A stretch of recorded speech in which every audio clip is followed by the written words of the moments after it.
The last few weeks, you've heard us say the Mariners should get a real threat off the bench against left-handed pitching. Well, today, they got just that in Rob Refsnyder. We'll talk about him coming up here on this emergency episode of Locked On Mariners. Colby, hit it.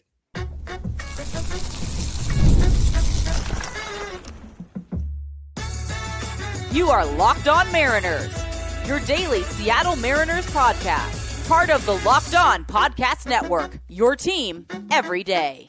Ahoy, sailors. It is once again Monday, December 22nd, 2025. You're listening to the Locked On Mariners podcast, part of the Locked On Podcast Network, now the #1 sports podcast network. My name is Sonny Gonzalez, and I'm joined as always by my co-host Colby Patnode. We're two lifelong Mariners fans who've been covering the team for over half a decade, and today we're talking about a move that just came out of nowhere. They didn't even allow us to have Mailbag Monday completely air its premiere before they announced this. But the Mariners have announced they have signed veteran outfielder / first baseman. That's how they're listing him. Rob Refsnyder to a 1-year, $6.25 million contract to be their primary option against left-handed pitching off the bench, which is a role we were hoping they'd invest in this winter. So that's pretty cool. We'll break down Refsnyder's fit and what it means in just a moment. But before we do, I want to shout out our title sponsor today, FanDuel. If you want to be right in the middle of the action this season, visit FanDuel.com. Place your NFL live bets all season long. You know, we literally talked about Refsnyder along with Miguel Andujar to fill pretty much this role of being the primary option off the bench against lefties for the Mariners. This is something we've talked about dating back to the postseason, Colby, when we were watching Mitch Garver be the primary guy off the bench against lefties, which is, I mean, he had some moments. He had the sac fly. Flies in Mariners history. Yeah, so, He had the sac fly against Scooble, the LDS. So, we'll always have that. Salute to Mitch Garver for that. Against the Blue Jays. Yeah. But, we felt like the Mariners could do better in that role. And it looks like they agree because they've signed Rob Refsnyder to a pretty significant deal here. $6.25 million, especially for the Mariners on a 1-year deal. That's not nothing for, a part-time player. Refsnyder, 34 years old. Got his career going with the New York Yankees, of course, was there for a couple of years, then bounced around to Toronto, then Tampa Bay, Texas, Minnesota. He was bad at all of those stops. And then finally found a home in Boston, where he primarily became a weak side platoon hitter for them.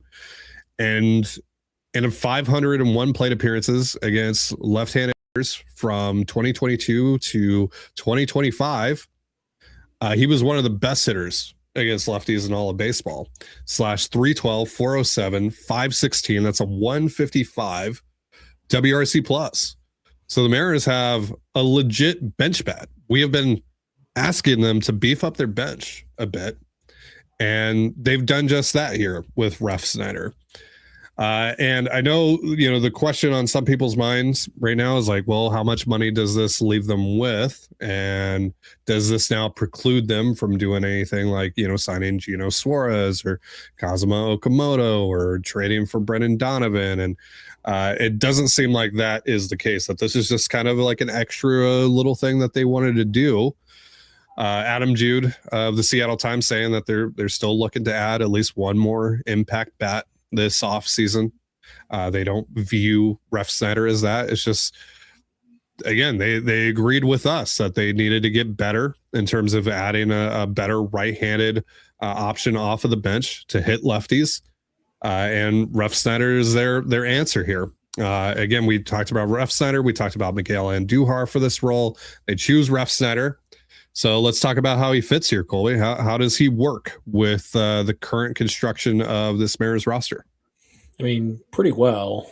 The Mariners, like you talked about, they desperately needed this right-handed bench bat to make, not only these days where you're going up against these left-handed starters a little more challenging, but to make late-game decision-making a little bit more challenging for opposing managers.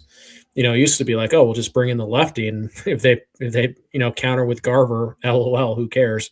Now that is kind of do you want Canzone against the righty, or do you want to face Refsnyder against this lefty that you're going to bring in? Like, that's a legit question now. And so he fits pretty seamlessly. Again, the Mariners announced him as an outfielder / first baseman.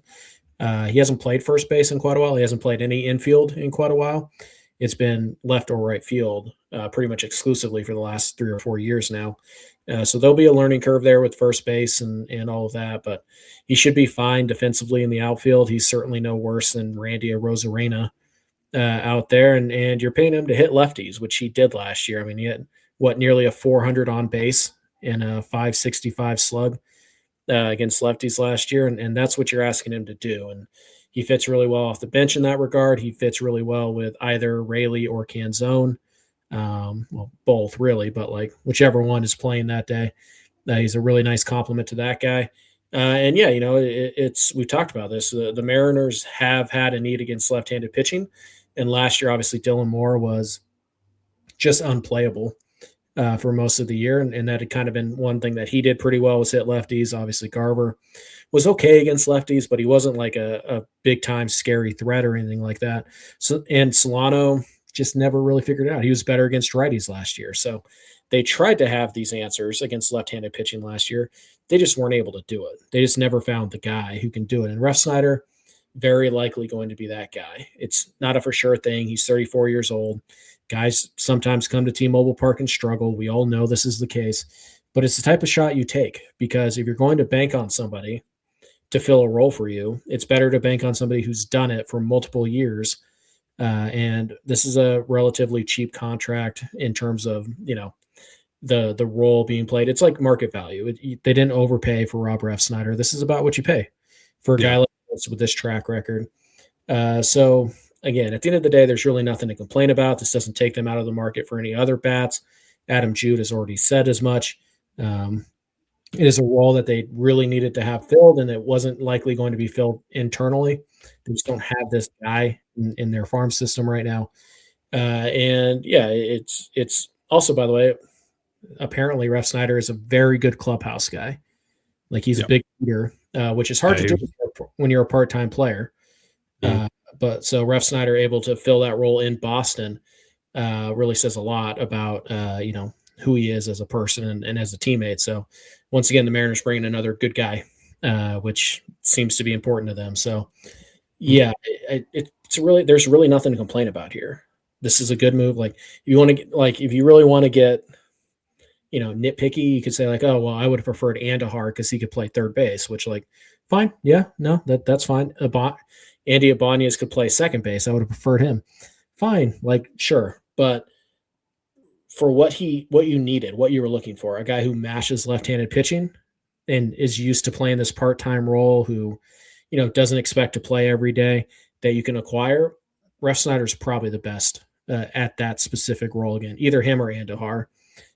So, we can argue whether they should have picked Andujar or Refsnyder, but the important part is that they got one of them, and they did so in a way that does not preclude them from going out and getting more bats, whether it be Donovan or more full-time DH type, or possibly both. That is still also on the table. So, yeah, and one thing to keep in mind here is, did them acquiring Ferrer and Kisner for less than $2 million total instead of the $7-8 million we thought maybe they were going to pay for a reliever, or the $4 to $5 million they were going to pay for a backup catcher, does that allow them to go out and spend on this luxury item? Perhaps it does. So this is what I was talking about, over the last couple of weeks, like, and Adam Jude and Ryan Divish alluded to this during the winter meetings, that like if they failed to bring back Jorge Polanco, like could they go out and get a bench piece like Willie Castro or Luis Rengifo, and then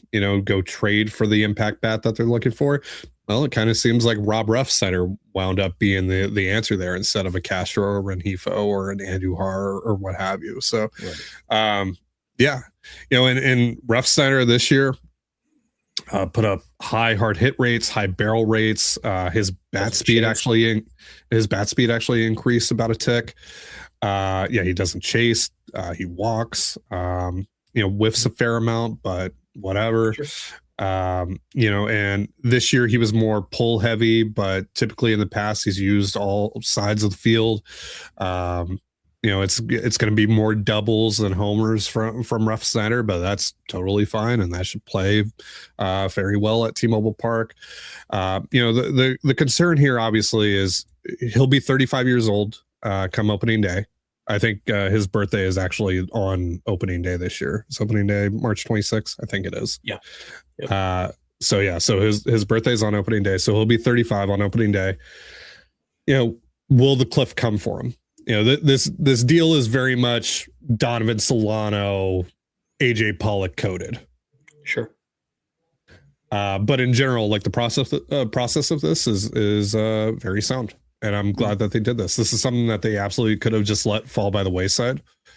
This is something that they could have chosen not to do, and we would have been like, that's annoying, but we get it because they're working with a limited budget, and they obviously have more important things that they need to address. But again, like you said, because they checked off two major items off their to-do list, with getting their backup catcher and getting at least one of the bullpen arms that they want for less than $2 million, that likely allowed them to be able to do something like this. So yeah, this is really cool. I'm pumped about this. I think to the average fan, they're just like, whatever.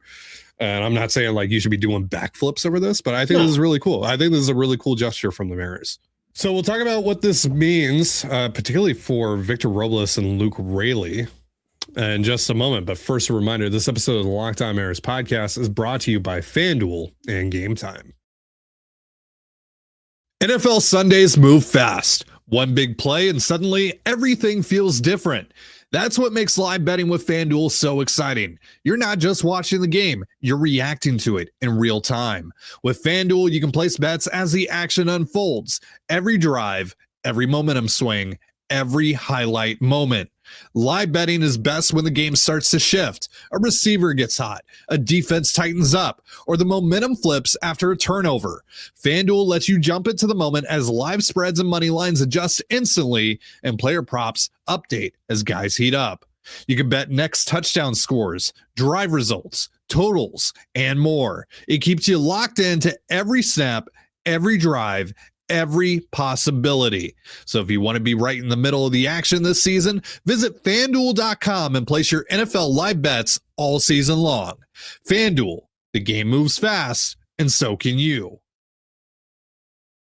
The World Cup is coming back to North America for the first time since 1994. And with 48 teams for the first time ever, it's going to be massive. But let's be honest, getting tickets is usually the hardest part. That's why the Gametime app is clutch, finally giving fans a real advantage when it comes to snagging seats. With Gametime, you can track price drops in real time, get alerts when great seats open, and buy tickets the moment they hit the app. It puts the power back in your hands and makes going to the World Cup realistic instead of impossible. Pull up the app and the layout makes it so simple to scroll through matchups and compare seat views. Pick a game, tap a section, and have your tickets locked in within minutes. No confusion, no hunting for fine print.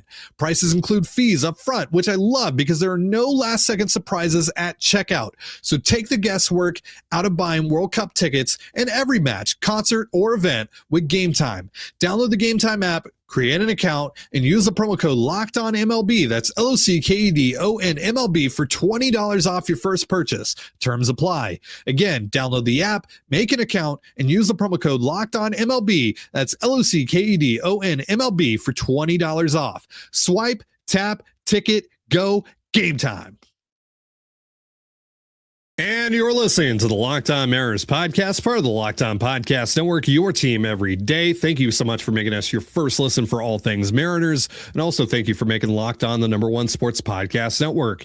You already live your team every day. Now take it up a level and go ad free. Join the Everydayer Club today and get Locked On Mariners with no interruptions, members only Discord access, and more. All for just $5 a month or $50 a year. Go to lockedonmariners.supercast.com or check the link in the show notes to learn more.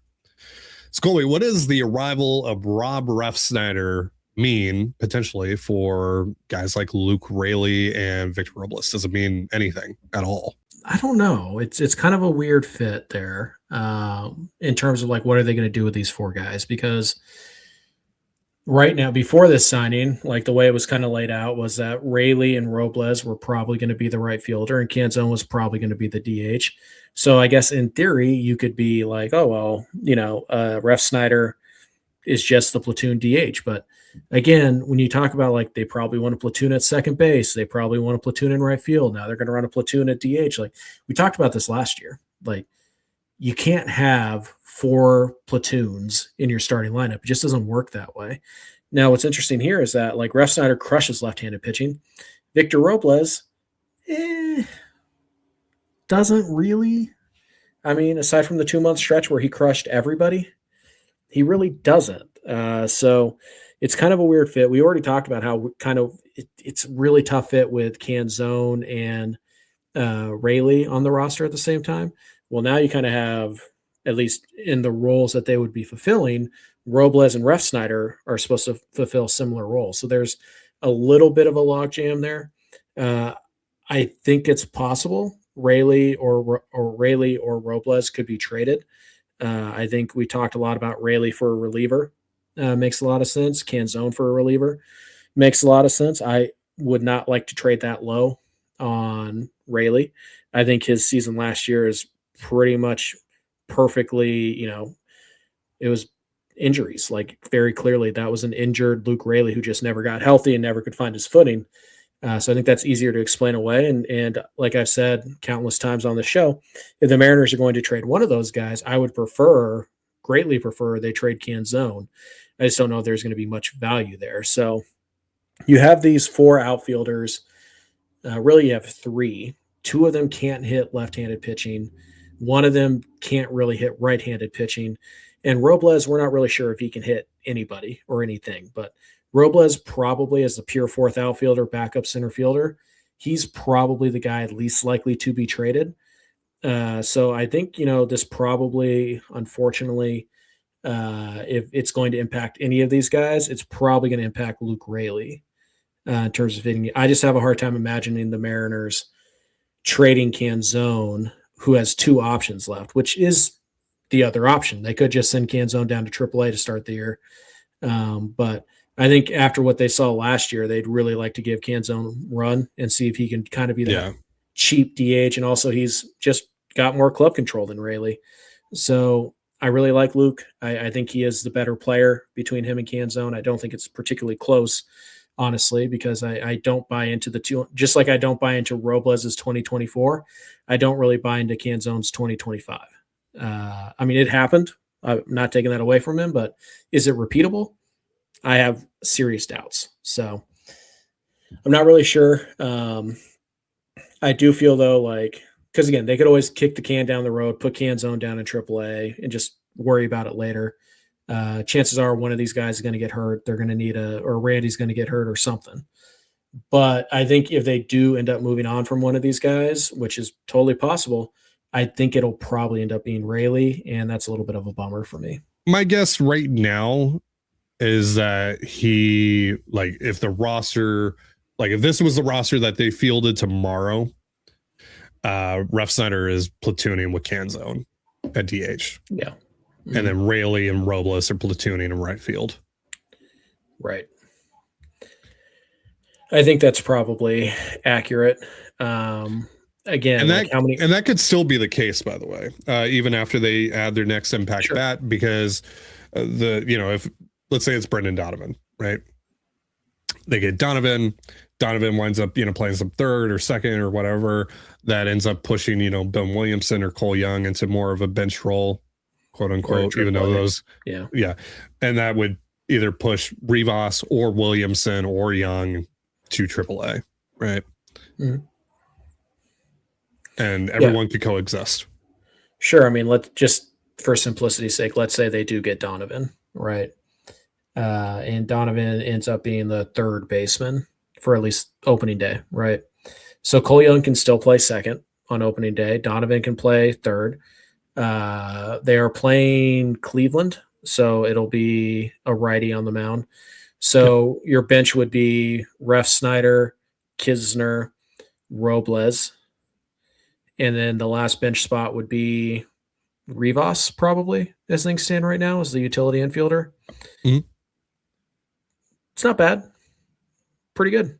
You have some guys who can do some different. You got some runners, you got some pop, and you have the backup catcher, which you just have to have. So, I think that's okay. They can coexist. But again, how many platoons do the Mariners want to run out there?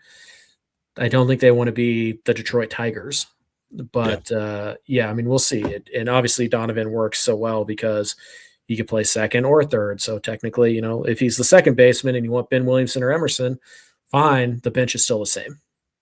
Or maybe Cole Young is the bench piece instead of Rivas, but they probably want Young to play every day. So again, you can make it work as things fit right now, but hypothetically, let's say they don't get Donovan and they kind of have to pivot on what their DH is and they go get a guy who I like, Ramon Laureano.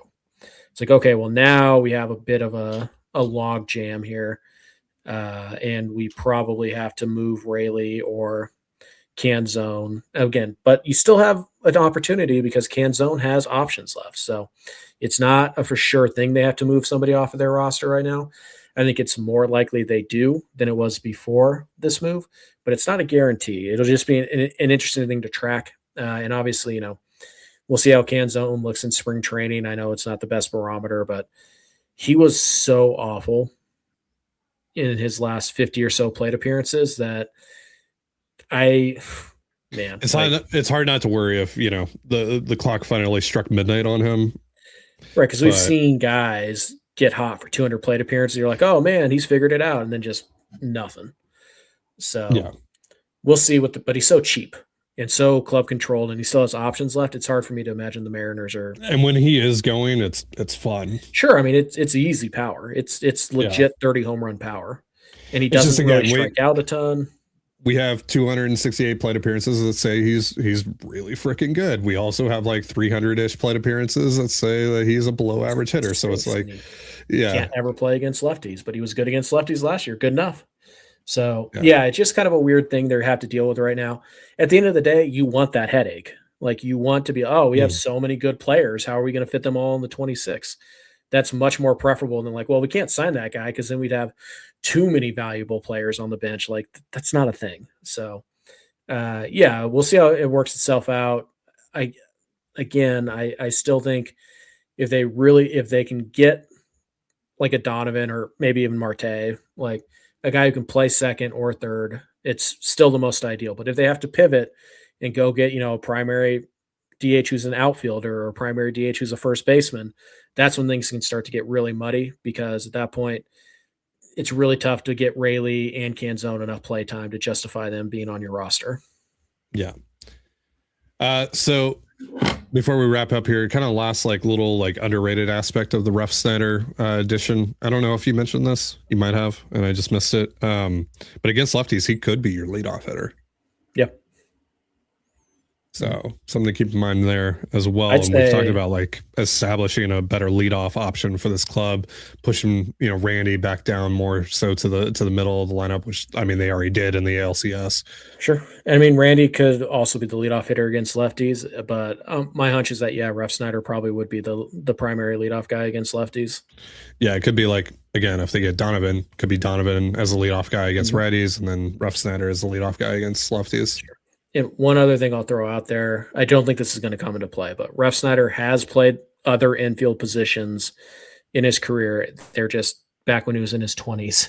So I wouldn't count on him being able to pick up second base again, but maybe, just maybe, there is that kind of off chance that he can be playable enough there that maybe you can add that to his list of things he can do for you. But overall, I really don't think there's anything to dislike about this move.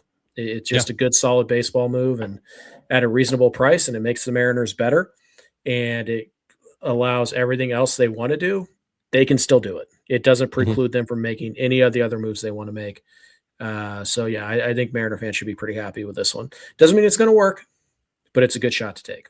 All right, well, that's going to do it for our show. Thank you so much for joining us here on the Locked On Mariners podcast, part of the Locked On Podcast Network, your team every day. For Colby Patnode, I'm Tidy Gonzalez. Be sure to give us a follow on Twitter at LO_Mariners. You can follow me at Tidy Gonzalez and Colby at CPAT11, that's CPAT11. We're also on Blue Sky. You can follow me at TDG, Colby at MLB Colby, and the show at Locked On Mariners. You can also find us on Instagram at Locked On Mariners. Have yourself a beautiful baseball day, and we'll see you next time. Peace.